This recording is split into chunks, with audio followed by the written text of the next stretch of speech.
Welcome students. तो चलिए next video अपन शुरू करते हैं जिसमें हम पढ़ेंगे फंडामेंटल्स ऑफ जियोमेट्री। और इस वीडियो में हम देखेंगे लाइंस एंड एंगल्स के बारे में और उनसे रिलेटेड कुछ थ्योरम्स भी हम देखेंगे।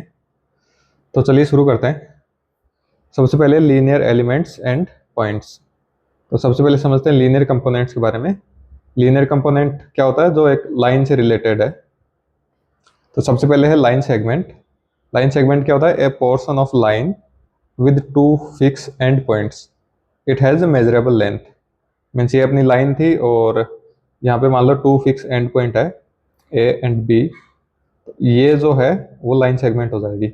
इसकी एक फिक्स लेंथ भी होगी जिसको एल हम कह सकते हैं। दूसरा है रे। रे क्या होता है? A part of line with one fix end point and extending infinitely in one direction. Means एक फिक्स एंड पॉइंट होगा, जैसे मान लो ए है तो वन डायरेक्शन में चलता है, इसकी सेकेंड डायरेक्शन में कुछ नहीं होता, इधर कुछ नहीं है, only one fix end point है और एक डायरेक्शन इन्फिनिटी तक जाता है, तो ये रे हो जाएगी। नेक्स्ट है ट्रांसवर्सल। क्या होता है? A line that intersect two और more lines at distinct points. Means ये कोई लाइन है और ये दूसरी लाइन है, ये कोई तीसरी लाइन भी हो सकती है ऐसे, और एक कॉमन लाइन ऐसी है जो इन सबको इंटरसेक्ट कर रही है, तो ये जो लाइन है वो ट्रांसवर्सल लाइन हो जाएगी। नेक्स्ट है पॉइंट कॉन्फ़िगरेशन के बारे में देख लेते हैं। तो सबसे पहले कोलिनियर पॉइंट्स। तो डेफिनेशन है थ्री और more points that lies on A exactly same straight line. Means ये कोई अपनी स्ट्रेट लाइन है तो तीन या तीन से ज़्यादा जितने पॉइंट है वो सारे अगर सेम लाइन पर हैं तो उनको हम कोलिनियर पॉइंट्स बोलते हैं। नेक्स्ट है नॉन कोलिनियर। अगर कोई पॉइंट्स जो हैं वो सेम स्ट्रेट लाइन पर नहीं है तो उनको नॉन कोलिनियर बोलेंगे। जैसे इनमें से मान लो एक दो पॉइंट यहाँ पर है, यहाँ पर जो इस लाइन पर नहीं है, तो अगर इन चार को लेंगे तो ये नॉन कोलिनियर है क्योंकि चारों सेम लाइन पर नहीं है। अगर इन तीन को लेंगे तो वो कोलिनियर हैं क्योंकि तीनों सेम लाइन पर है।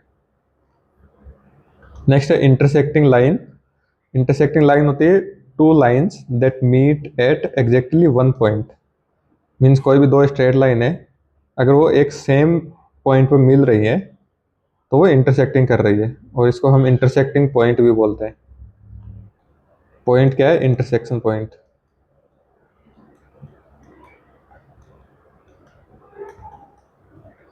ये हो गया लाइंस एंड पॉइंट्स के बारे में। नेक्स्ट देखते हैं एंगल क्या होता है। An angle is formed by two arms. Arms क्या होता है? रे। रे हमने पढ़ा था। And originating from one common vertex. Vertex क्या होता है? And point. इसका मतलब क्या है? एक फिक्स एंड पॉइंट है जहां से दो रे निकल रही है, इनको हम आर्म्स बोलते हैं और इसको हम वर्टेक्स बोलते हैं। तो ये जो शेप है ये क्या है? एंगल। नेक्स्ट देखते हैं एंगल्स के टाइप्स कितने होते हैं। तो सबसे पहले है एक्यूट एंगल। एक्यूट एंगल क्या होता है? जीरो से बड़ा होता है और 90 डिग्री से छोटा होता है। नेक्स्ट है right angle triangle. Right angle triangle होता है जो एग्जैक्टली 90 डिग्री के बराबर होता है। फिर है ऑब्ट्यूज एंगल ट्राइंगल जो 90 से बड़ा है लेकिन 180 से छोटा है। फिर स्ट्रेट एंगल क्या होता है? जो एग्जैक्टली 180 के बराबर है। और लास्ट है रिफ्लेक्स एंगल। कोई भी एंगल जो 180 से बड़ा है और 360 से छोटा है तो उसको रिफ्लेक्स एंगल बोल देते हैं। यहाँ पे देखिए जो भी एंगल है इस डायरेक्शन में वो एंटी क्लॉकवाइज रोटेट हो रहे हैं। देखो ये है एक्यूट एंगल, फिर राइट एंगल यहाँ से थोड़ा सा घूम गया यहाँ तक, फिर इसको अगर यहाँ तक घुमाएंगे तो ये ऑब्ट्यूज एंगल हो जाएगा, और इसको और घुमाएंगे तो ये स्ट्रेट एंगल हो जाएगा, और इसको और आगे घुमाएंगे तो ये रिफ्लेक्स एंगल हो जाएगा। नेक्स्ट देखते हैं पेयर्स ऑफ एंगल्स और उनका क्लासिफिकेशन। तो सबसे पहले है कॉम्प्लीमेंट्री एंगल्स।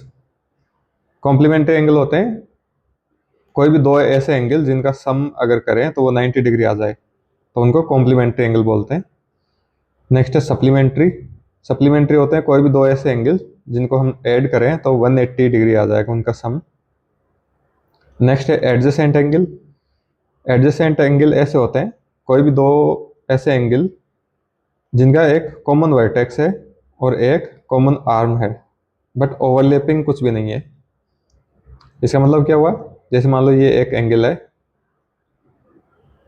तो ये कॉमन वर्टेक्स है, यहाँ से दूसरा एंगल बनना चाहिए और एक कॉमन आर्म होनी चाहिए। तो दूसरा एंगल हम ड्रॉ करते हैं, जिसकी कॉमन आर्म ये रख लेते हैं और यहाँ से एक और एंगल ड्रॉ कर देते हैं।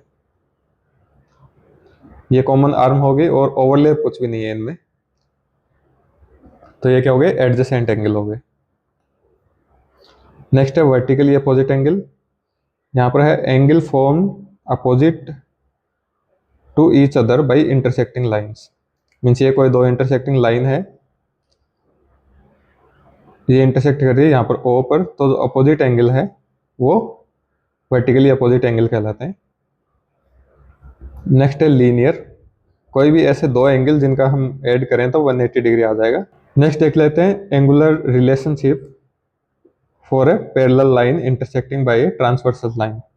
मीन्स ये कोई दो पैरेलल लाइन है एल एंड एम और एक ट्रांसवर्सल लाइन है टी, तो यहाँ पर जो एंगल्स बन रहे हैं इनके बीच में क्या रिलेशन है वो हम देख लेते हैं। तो सबसे पहले कॉरस्पॉन्डिंग एंगल्स। ये क्या होता है, angles in identical relative position at each intersection of a transversal. Means इस ट्रांसवर्सल से जो भी रिलेटिवली सेम पोजीशन पर है दोनों इंटरसेक्टिंग पॉइंट्स पे, उनको हम कॉरस्पॉन्डिंग एंगल बोलते हैं। जैसे पेयर है 1 एंड 5 का, 3 एंड 7, 2 एंड 6, 4 एंड 8। डायग्राम में देखते हैं 1 एंड 5, ये दोनों सेम पोजीशन पर रिलेटिवली दोनों इंटरसेक्टिंग पॉइंट पे, तो ये क्या हो गया, कॉरस्पॉन्डिंग एंगल्स। नेक्स्ट है अल्टरनेट इंटीरियर एंगल। तो ये क्या है, interior angles on opposite side of transversal line. Transversal line के अपोजिट साइड में जो है एंगल है, जैसे एंगल 3 है एंड 6। 3 एंड 6 क्या है, इंटीरियर एंगल है और अपोजिट साइड में है। नेक्स्ट है अल्टरनेट एक्सटीरियर। ये सिमिलर टू इंटीरियर है बट ये बाहर की डायरेक्शन में है और अपोजिट होते हैं। जैसे मान लो एंगल 1 एंड 8, 1 एंड 8 हो गया, सिमिलरली 2 एंड 7 हो गया। नेक्स्ट है को इंटीरियर एंगल। ये क्या होता है, interior angles on the same side of transversal line. अभी तो हमने देखा था अपोजिट साइड में होंगे इंटीरियर एंगल, और ये क्या सेम साइड में है इंटीरियर एंगल्स। जैसे एंगल हो गया 4 एंड 6 और दूसरा पेयर हो गया 3 एंड 5। ये क्या हो गए, को इंटीरियर एंगल्स हो गए। नेक्स्ट हम देखते हैं कुछ जियोमेट्रिक थ्योरम्स है। जैसे पहली थ्योरम है इंटरसेक्टिंग लाइंस के रिलेटेड है। स्टेटमेंट है if two lines intersect each other then the vertically opposite angles are equal. इसका मतलब क्या हुआ, दो लाइन है जो इंटरसेक्ट कर रही है, ये वर्टिकली अपोजिट एंगल हो गए, तो थ्योरम है कि ये दोनों बराबर होंगे, वर्टिकली अपोजिट एंगल्स बराबर होते हैं। नेक्स्ट है पैरेलल ट्रांजिटिविटी थ्योरम। इसमें क्या है, line which are parallel to the same line are also parallel to each other. Means ये कोई लाइन है और दो ऐसी लाइन है जो इसके पैरेलल है। एक तो ये हो गई, मान लो ये इसके पैरेलल है, और दूसरी ये हो गई, ये भी इसके पैरेलल है। तो स्टेटमेंट के अनुसार ये है कि ये दोनों लाइन भी पैरेलल होंगी एक दूसरे की। ये होगी पैरेलल ट्रांजिटिविटी थ्योरम। इसी के साथ हमारी वीडियो समाप्त होती है। मिलते हैं अगली वीडियो में। बहुत बहुत धन्यवाद।